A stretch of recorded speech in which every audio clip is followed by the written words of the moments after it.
Welcome दोस्तों। स्वागत है आप सभी का आपके अपने परिवार गोल्डन अपॉर्चुनिटी क्लासेस में। आज हम लोग पढ़ेंगे इतिहास में छठी सदी ईसा पूर्व का काल। छठी सदी ईसा पूर्व के काल में ही क्या होता है, 16 महाजनपदों का उदय होता है। क्योंकि अभी तक जो छोटे छोटे क्षेत्रीय कबीले होते थे वो बन करके एक क्षेत्रीय राज्य का निर्माण करते हैं, फिर राज्य मिल करके क्या बनते हैं, जनपद, और फिर जनपद मिल करके क्या बनते हैं, 16 महाजनपद बनते हैं। और जिनके ही चलते क्या होता है, इन 16 महाजनपदों का उल्लेख देखने को मिलता है छठी सदी ईसा पूर्व में। ठीक है। और छठी सदी ईसा पूर्व में ही क्या होता है, हमारे अब तक लोहे की खोज हो जाने के कारण क्या होता है, लोहे के हथियारों का भी प्रयोग होना शुरू हो गया है। तो लोहे के हथियारों के प्रयोग होने से अब कृषि कार्य को क्या मिलता है, ज्यादा बल मिलता है। यानी कि अब जो कृषि में अनाजों का उत्पादन है वो भी क्या होगा, अधिक मात्रा में होगा। तो जो छठी सदी ईसा पूर्व का काल होता है, इसमें अब कृषि अधिशेष की स्थिति शुरू हो जाती है। कृषि अधिशेष की स्थिति कहने का मतलब, अधिशेष का मतलब आवश्यकता से अधिक अनाजों का उत्पादन। तो कृषि अधिशेष की स्थिति शुरू हो जाने से क्या होता है, व्यापारिक कार्यों में भी बल मिलता है। और अब व्यापार में क्या होता है, वस्तु विनिमय प्रणाली ना चल करके क्या चलती है, मुद्रा। मुद्रा का प्रचलन भी कब से शुरू हो जाता है, छठी सदी ईसा पूर्व से ही मुद्रा का प्रचलन शुरू हो गया। क्यों? क्योंकि अब कृषि अधिशेष की स्थिति हो गई है, तो अब व्यापारिक कार्यों को क्या मिलेगा, बल मिलेगा। यानी व्यापार क्या होंगे, अधिक से अधिक होंगे। लोगों की अर्थव्यवस्था के स्रोत भी क्या बनेंगे, व्यापार ही बनेंगे। इसीलिए व्यापार में अब क्या चलता है, मुद्रा। क्यों? क्योंकि छठी सदी ईसा पूर्व में मुद्रा का भी प्रचलन क्या हो जाता है, स्टार्ट हो जाता है। तो इस समय काल की जो मुद्रा होती है उसको क्या कहा जाता है, आहत मुद्रा। आहत मुद्रा या उसी को कहा जाता है पंचमार्क्ड कॉइन। क्यों कहा जाता है? क्योंकि ये जो मुद्रा होती थी ये कैसे बनती थी, मछली या पेड़ के क्या होते थे, छापे मार करके ये बनाए जाते थे। ठीक है। इस मुद्रा का जो मतलब बनावट होता था या कैसे ये बनाए जाते थे, तो मछली या शंख, मछली या पेड़ के छापे मार करके ये मुद्रा का निर्माण होता था।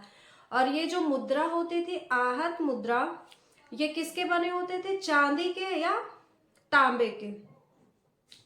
और सबसे ज्यादा किसके बने होते थे, चांदी के बने होते थे। आहत मुद्रा सबसे ज्यादा किस चीज के बने होते थे, चांदी के बने होते थे।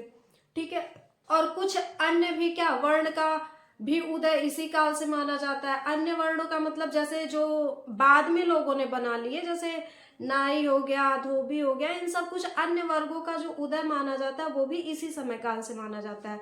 क्योंकि अब तक जो वर्ण व्यवस्था है हमारी वो और भी ज्यादा जटिल रूप ले चुकी है।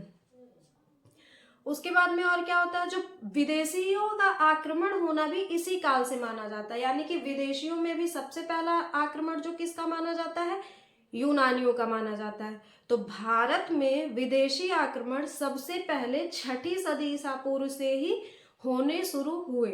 ठीक है। और विदेशियों में भी पहला जो विदेशी आक्रमण था वो किसके द्वारा होता है, यूनानियों के द्वारा। और यूनानियों में भी कर्ता कौन है, डेरियस प्रथम करता है। ठीक है। डेरियस प्रथम को दारा प्रथम भी कहा जाता है, दारा प्रथम भी कहा जाता है। उसके बाद में जो दूसरा आक्रमण होता है उसके बाद वो सिकंदर का होता है। यानी कि पहला आक्रमण जो था वो सिकंदर का ना होकर के किसका होता है, डेरियस प्रथम का होता है। ठीक है। और कब होता है, 516 ईसा पूर्व में। उसके बाद में जो भारत में कुछ नए धार्मिक संप्रदायों का भी जो उदय माना जाता है वो भी कब से माना जाता है, छठी सदी ईसा पूर्व से माना जाता है। जैसे इन धार्मिक संप्रदायों में जो दो है, बौद्ध धर्म और जैन धर्म, मेनली इन्हीं दोनों का क्या उदय माना जाता है कि छठी सदी ईसा पूर्व से ही होता है। और इन्हीं को हमको आगे पढ़ना भी है। और उसके बाद में हमने बता ही दिया है कि 16 महाजनपदों का भी उदय कब से माना जाता है भारत में, छठी सदी ईसा पूर्व से। 16 महाजनपदों की जो प्रमाणिक जानकारी देता है, यानी पता कैसे चलता है कि 16 महाजनपद इसी काल में थे। तो 16 महाजनपदों की जो जानकारी का स्रोत है वो क्या है, अंगुत्तर निकाय है। ये क्या है, बौद्ध धर्म से संबंधित पुस्तक है। अंगुत्तर निकाय क्या है, बौद्ध धर्म से संबंधित पुस्तक है। यह 16 महाजनपदों की जानकारी का सबसे प्रमाणिक स्रोत माना जाता है। तो बौद्ध धर्म की जानकारी का जो सबसे प्रमाणिक स्रोत है वो क्या है, अंगुत्तर निकाय। अंगुत्तर निकाय है क्या? बौद्ध धर्म से संबंधित एक पुस्तक है। उसके बाद में अगली जो पुस्तक है उसका नाम क्या है? भगवती सूत्र। ये जो भगवती सूत्र पुस्तक है ये किस धर्म से संबंधित पुस्तक है? जैन धर्म से संबंधित पुस्तक है। उसके बाद में जो एक और पुस्तक आती है जिसका नाम क्या होता है? महावस्तु। महावस्तु किस धर्म से संबंधित पुस्तक है? बौद्ध धर्म से। तो बौद्ध धर्म से संबंधित दो पुस्तकें हैं, एक अंगुत्तर निकाय और एक महावस्तु, और एक पुस्तक जैन धर्म से संबंधित है जिसका नाम क्या है? भगवती सूत्र। तो जो इसमें भगवती सूत्र और महावस्तु पुस्तक है, इन दोनों से जो जानकारी मिलती है उनको ज्यादा प्रामाणिकता नहीं मिली है, यानी ये दोनों पुस्तकें बौद्ध धर्म और जैन 16 महाजनपदों की अप्रामाणिक जानकारी के स्रोत माने जाते हैं, मतलब ज्यादा इनको प्रामाणिकता नहीं मिलती है। लेकिन जो सबसे ज्यादा प्रामाणिक स्रोत माना जाता है वो क्या माना जाता है? अंगुत्तर निकाय ही माना जाता है। उसके बाद ये 16 महाजनपद थे कौन से? इन 16 महाजनपदों की राजधानियां क्या थी और इनकी जो स्थिति है वर्तमान में वो कहाँ पे है, इनकी भी चर्चा हम लोग आज ही करेंगे। तो आज की क्लास में हम लोगों को पढ़ना क्या है? 16 महाजनपद को पढ़ना है, और 16 महाजनपद में भी ये जो स्टार्टिंग है वो कहाँ से होती है? 6ठी सदी ईसा पूर्व से। तो हम लोग आज क्या पढ़ेंगे? 6वीं सदी ईसा पूर्व। 6ठी सदी ईसा पूर्व को ही द्वितीय नगरीकरण का भी समय काल माना जाता है। द्वितीय नगरीकरण का अगर समय काल 6ठी सदी ईसा पूर्व है तो पहली नगरीकरण जो होती है वो कब माना जाता है? तो हड़प्पा काल या हड़प्पा सभ्यता। हड़प्पा सभ्यता को ही हमारे क्या माना जाता है? प्रथम नगरीकरण का काल माना जाता है। यानी कि जो पहला नगरीकरण होता है भारत में वो कब माना जाता है? हड़प्पा सभ्यता में। उसके बाद में 6ठी सदी ईसा पूर्व में दूसरा नगरीकरण होता है। ठीक है, तो आज हम लोग क्या पढ़ेंगे? 6ठी सदी ईसा पूर्व। चलिए इसको देखते हैं। ये क्या है? 16 महाजनपद। समय की बचत के लिए 16 महाजनपदों को हमने यहाँ पे लिख दिया, क्योंकि 16 महाजनपदों से अब ज्यादा क्वेश्चन नहीं बनते। बहुत आ गया तो राजधानी क्या है या फिर वर्तमान में स्थिति क्या है, तो इस पे ज्यादा हमको समय नहीं देना है। ठीक है, बाकी स्रोत, इसकी जानकारी के स्रोत क्या है और कौन से प्रमाणिक स्रोत हैं, यहाँ से क्वेश्चन बनते हैं। तो उसके बाद हम लोग क्या पढ़ेंगे? 6ठी सदी ईसा पूर्व। 6ठी सदी ईसा पूर्व। 6ठी सदी ईसा पूर्व के ही काल में ही क्या 16 महाजनपदों का उल्लेख मिलता है। ठीक है, 6ठी सदी जो ईसा पूर्व है इसकी कुछ विशेषताएं, यानी कि इस समय काल में होता क्या है। 6ठी सदी ईसा पूर्व की हम लोग क्या देख रहे हैं? विशेषताओं को देख रहे हैं। विशेषताओं में हम लोग क्या देखेंगे? पहला यही देख लेंगे क्या कि लौह कृषि औजार के अत्यधिक प्रयोग शुरू होने, लौह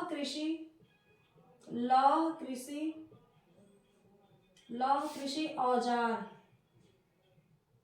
के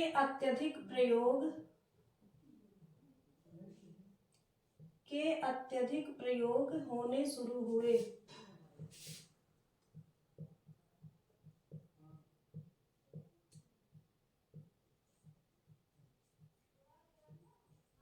ठीक, लौह कृषि औजार के अत्यधिक प्रयोग होने से क्या होता है? कृषि कार्य को बल मिलता है। ठीक है, तो अत्यधिक प्रयोग होने के कारण क्या होता है? कृषि कार्य को बल मिलता है। कृषि कार्य को बल मिलता है। कृषि कार्य को बल मिलता है या कृषि कार्य को अत्यधिक बल मिलता है। क्यों भाई? अभी तक जो था वो हल में लोहे का हल नहीं होता था, तो जो हल का प्रयोग होता था वो किसका होता था? लकड़ी का होता था। तो जिससे क्या होता था भाई? कृषि उतने अच्छे से नहीं होती थी। ठीक है, तो इसीलिए क्या होता है? अधिक प्रयोग होने से क्या होता है? कृषि कार्य को बल मिलता है, और जब कृषि कार्य को बल मिलता है तो अब कृषि अधिशेष की स्थिति शुरू हो गई। इससे क्या होता है? कृषि अधिशेष, इससे कृषि अधिशेष की स्थिति उत्पन्न हुई। इससे कृषि अधिशेष की स्थिति उत्पन्न हुई। कृषि अधिशेष होता क्या? अधिशेष का मतलब क्या होता है? आवश्यकता से अधिक उत्पादन।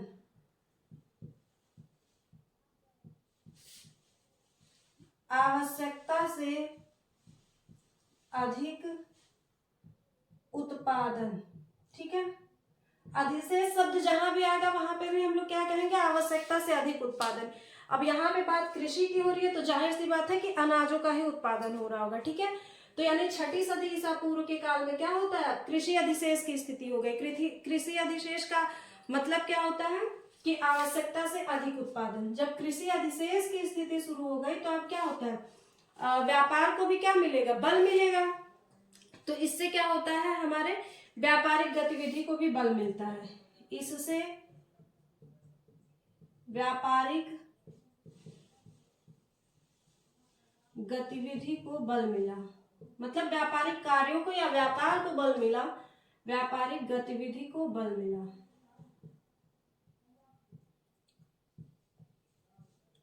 और व्यापारिक गतिविधि को बल मिलने का मतलब क्या है कि अब मुद्रा व्यवस्था की शुरुआत हो चुकी है, और मुद्रा व्यवस्था की जो शुरुआत हो चुकी है, अब क्या यहाँ पे लिख लेंगे अगला पॉइंट, मुद्रा व्यवस्था की शुरुआत हुई। जब व्यापार हमारा हो गया तो व्यापार में अब क्या चलेगा, मुद्रा चलेगा। तो मुद्रा व्यवस्था की भी जो शुरुआत मानी जाती है, मुद्रा व्यवस्था की शुरुआत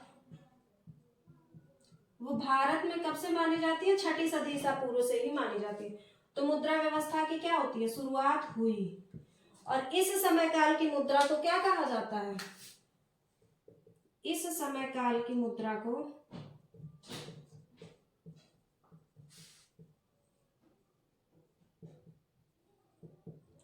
आहत मुद्रा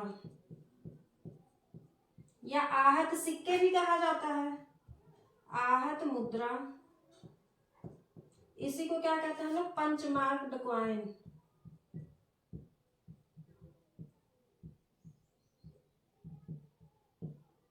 आहत मुद्रा भी कहा जाता है, आहत मुद्रा कहा जाता है।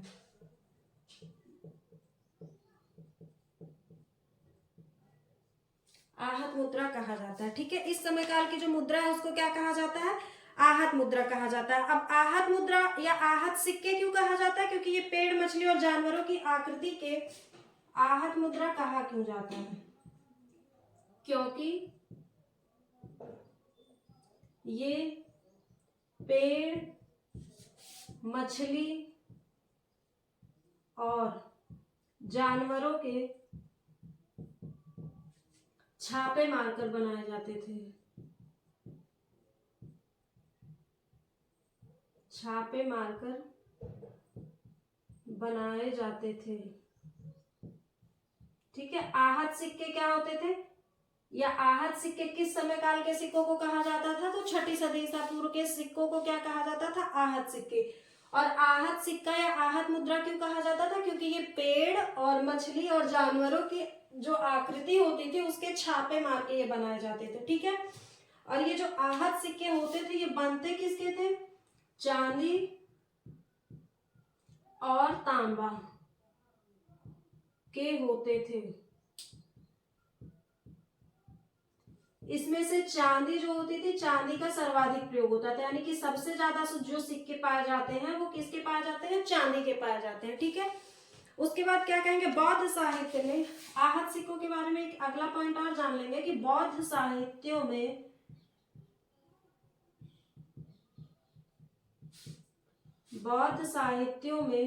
इनको मतलब आहत सिक्कों को, इनको कासार्पण कहा गया है, ठीक है।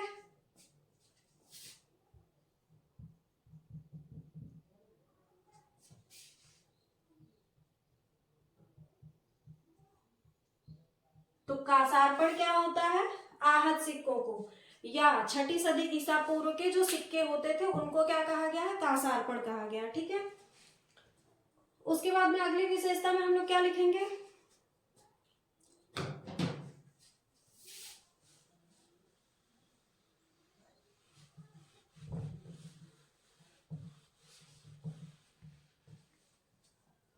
अगली विशेषता में हम लोग क्या लिखेंगे, भारत में छठी सदी ईसा पूर्व से ही अनेक धार्मिक संप्रदायों का उदय माना जाता है। भारत में इसी काल से, यानी कि छठी सदी ईसा पूर्व से, इसी काल से अनेक धार्मिक संप्रदायों का उदय माना जाता है।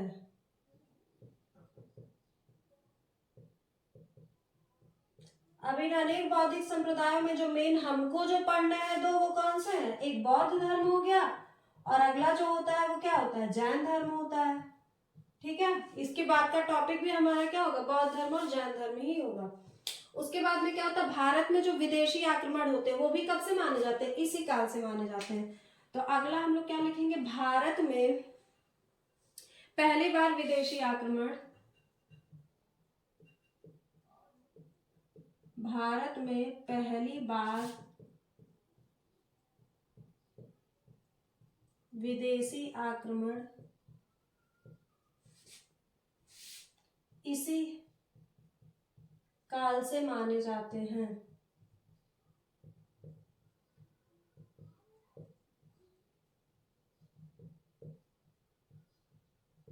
और इन विदेशी आक्रमणों में जो पहला विदेशी आक्रमण था वो किसका था? यूनानियों का। यूनानियों का पहला विदेशी आक्रमण किसका था? यूनानियों का। और कब था? 516 ईसा पूर्व में। और यूनानी में भी था कौन? डेरियस प्रथम ने आक्रमण किया था। डेरियस प्रथम। ठीक है, विदेशी आक्रमण में जो भारत पे पहला विदेशी आक्रमण होता है वो किस देश के द्वारा होता है? यूनान देश के द्वारा होता है।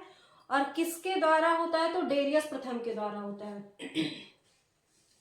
ठीक है, उसके बाद में अब क्या छठी सदी ईसा पूर्व के बारे में देखेंगे कि इसी समय काल से ही क्या माना जाता है? हमारे 16 महाजनपदों का उदय माना जाता है।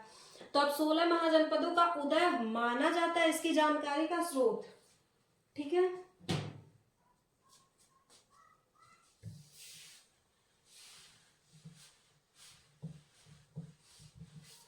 सोलह महाजनपद की जानकारी का स्रोत।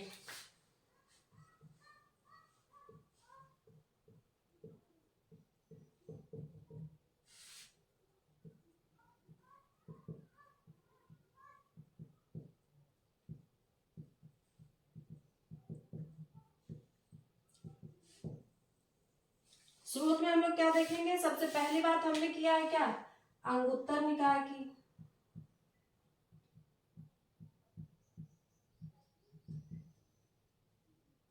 अगला क्या कहना है? भगवती सूत्र।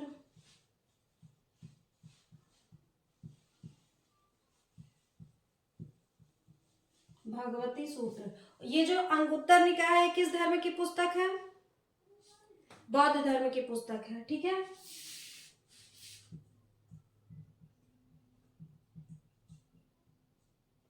ये अंगुत्तर निकाय किस धर्म से संबंधित है? बौद्ध धर्म से। यानी कि ये बौद्ध धर्म की पुस्तक है। ठीक है, और ये जो महावस्तु है ये भी किस धर्म से संबंधित पुस्तक है? बौद्ध धर्म से। लेकिन जो भगवती सूत्र है ये किस धर्म से संबंधित पुस्तक है? जैन धर्म से। यानी कि जैन धर्म की जो पुस्तक है उसका नाम क्या है? भगवती सूत्र। जैन धर्म से संबंधित है। लेकिन जो भगवती सूत्र और महावस्तु है ये दोनों 16 महाजनपदों की जानकारी के अप्रमाणिक स्रोत माने जाते हैं। यानी कि ज्यादा प्रमाणिकता इनको नहीं दी जाती है, अप्रमाणिक स्रोत है ये। और अंगुत्तर निकाय को माना जाता है क्या? प्रमाणिक स्रोत।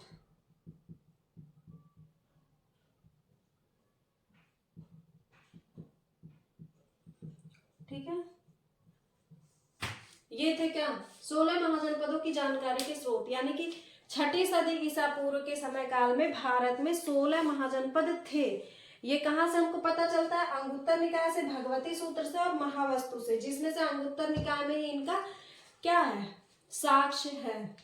तो 16 महाजनपद थे कौन से? अंग था, अंग, मगध, अवंती, कौशल, ये सभी क्या है? 16 महाजनपद है। इधर हमने लिख दिया महाजनपदों का नाम और इधर क्या लिख दिया? उनकी राजधानियां। यानी 16 महाजनपदों में अंग की राजधानी क्या थी? चंपा थी। तो जो सबसे पूर्वी महाजनपद था, इन 16 महाजनपदों में जो सबसे पूर्वी महाजनपद था वो कौन सा था? चंपा था, अंग था। ठीक है, सबसे पूर्वी महाजनपद का नाम क्या है? अंग महाजनपद। और सबसे पश्चिमी महाजनपद क्या था? सबसे पश्चिमी क्या था हमारा? मत्स्य। उसके बाद आता है क्या, सबसे उत्तरी महाजनपद।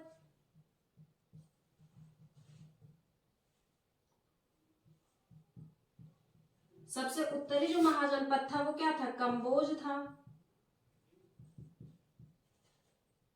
उसके बाद में क्या आता है, सबसे दक्षिणी,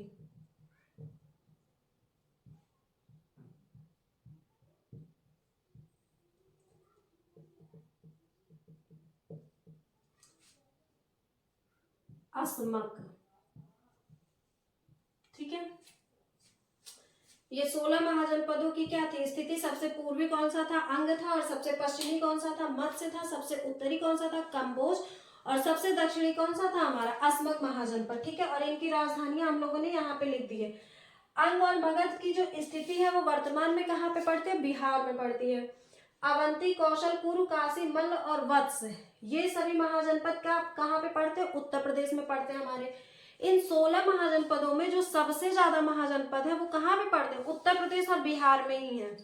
उसके बाद में जो मत्स्य आता है वो कहाँ पे पड़ता है, राजस्थान में पड़ता है। वज्र संघ जो है वो फिर से कहाँ पे है, बिहार में है।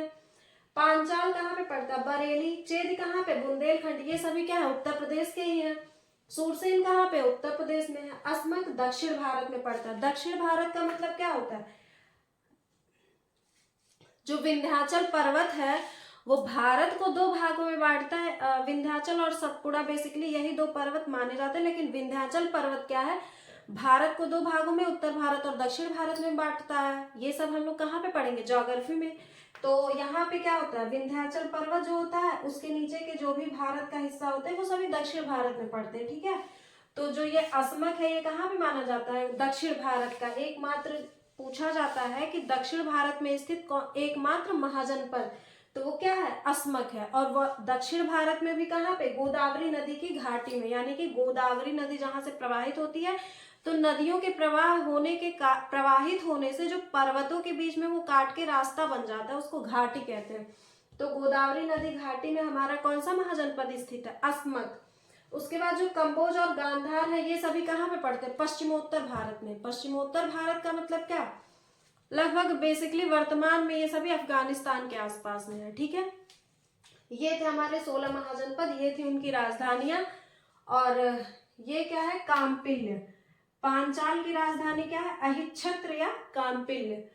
और अंग की राजधानी चंपा, मगध की राजगृह या गिरिब्रज है, अवंती की उज्जैनी या माहिष्मती है, कौशल की श्रावस्ती, कुरु, हस्तिनापुर, काशी की राजधानी क्या है, वाराणसी है। उसी तरह इधर राजधानियां है और इधर हमारे क्या है, महाजनपद है। और ये हमने स्थिति की क्या की, चर्चा कर ली है। तो आज हम लोगों ने क्या पढ़ा है, छठी सदी ईसा पूर्व का समय काल, जिसको हम लोग क्या कहते हैं, 16 महाजनपदों का भी काल कहा जाता है, जिसमें हम लोग 16 महाजनपदों को पढ़े हैं, 16 महाजनपदों की जानकारी के स्रोत पढ़े हैं, और बाकी इस समय काल की विशेषताएं क्या क्या होता है। इसको द्वितीय नगरीकरण का काल भी कहा जाता है, ये पॉइंट तो छूट ही गया। छठी सदी ईसा पूर्व को क्या कहा जाता है, द्वितीय नगरीकरण का काल।